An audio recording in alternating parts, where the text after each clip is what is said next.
Hello everyone, welcome to my channel. आज हम applied electronics के 5th chapter modern electronic communication में satellite communication system क्या होता है वो देखेंगे।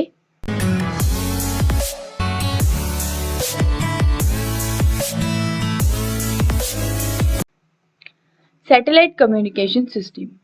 तो यहाँ पे सैटेलाइट में जो कम्युनिकेशन होता है उसके लिए दो स्टेशंस होते हैं बेसिकली, जो इस डायग्राम में आपको दिख रहे हैं। फर्स्ट स्टेशन, सेकेंड स्टेशन और एक सैटेलाइट। तो हम एक स्टेशन से सिग्नल सैटेलाइट को भेजते हैं, फिर सैटेलाइट वो दूसरे स्टेशन को भेजता है। The main application of satellite is to use it as a repeater. तो अब यहाँ पे सैटेलाइट रिपीटर के तरह यूज किया जाता है।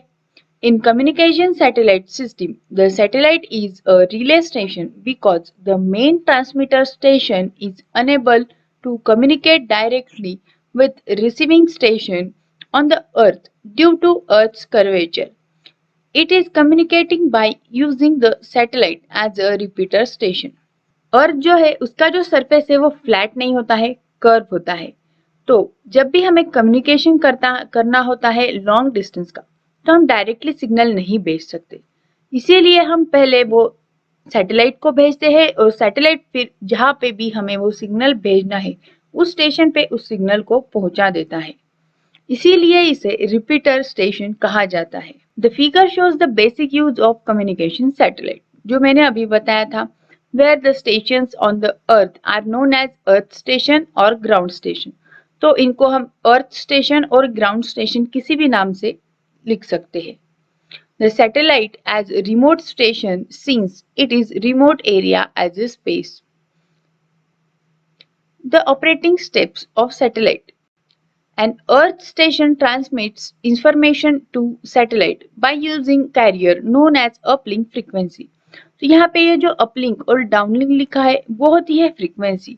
तो पहला जो अर्थ स्टेशन है वो जो भी सिग्नल हमें भेजना है, जो इंफॉर्मेशन भेजनी है, वो अपलिंक फ्रीक्वेंसी के जरिए सैटेलाइट को ट्रांसमिट करता है। The satellite receives the uplink and amplifies it. फिर सैटेलाइट को जब वो मिल जाता है तो वो उसे एम्पलीफाई करता है।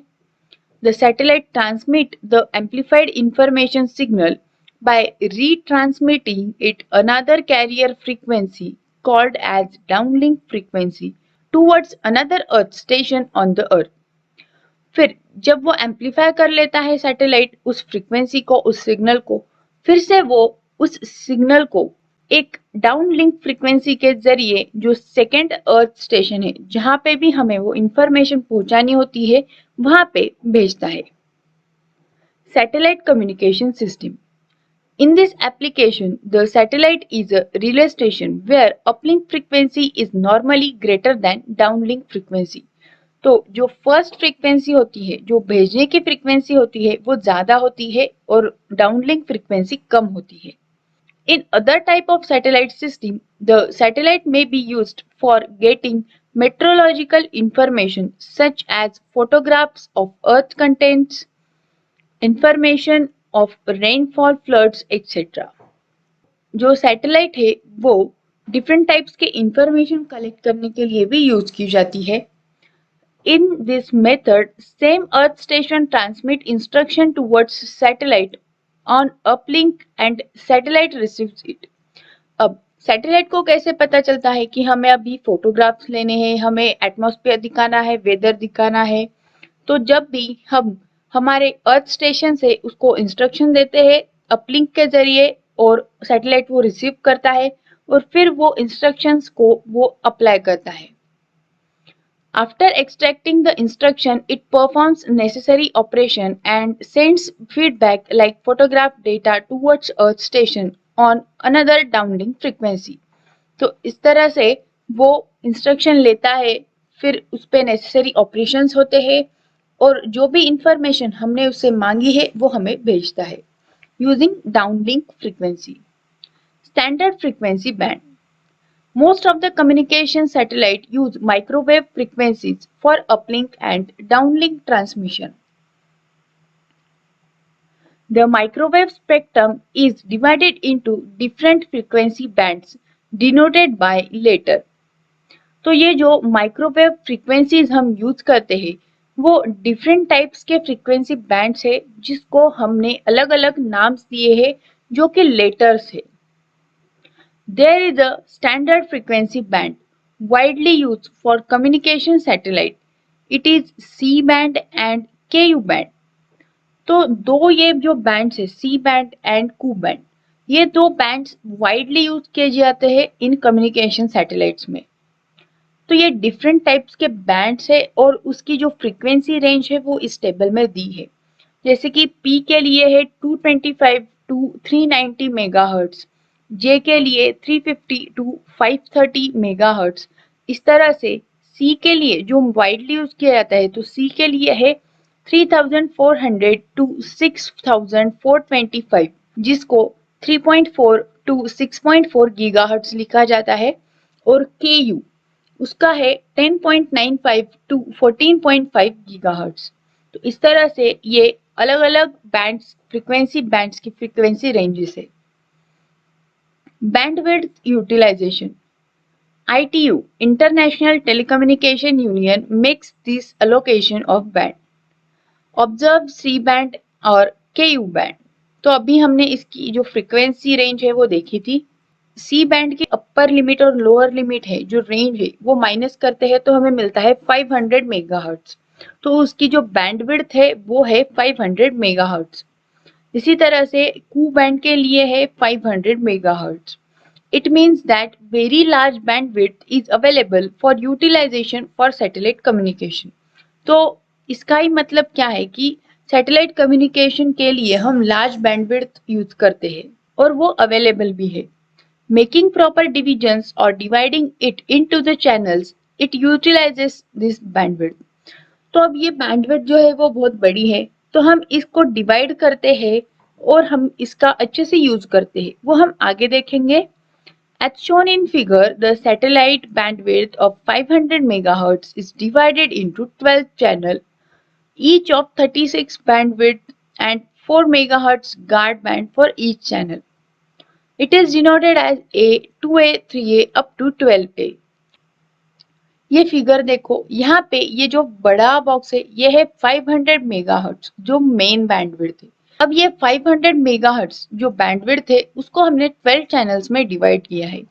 उसमें हर एक चैनल जिसको हमने A, 2A, 3A, 4A up to 12A से डिनोट किया है तो उसकी जो विड्थ है वो है 36 मेगाहर्ट्ज और उन दोनों का जो डिस्टेंस है दो चैनल्स का वो है 4 मेगाहर्ट्ज.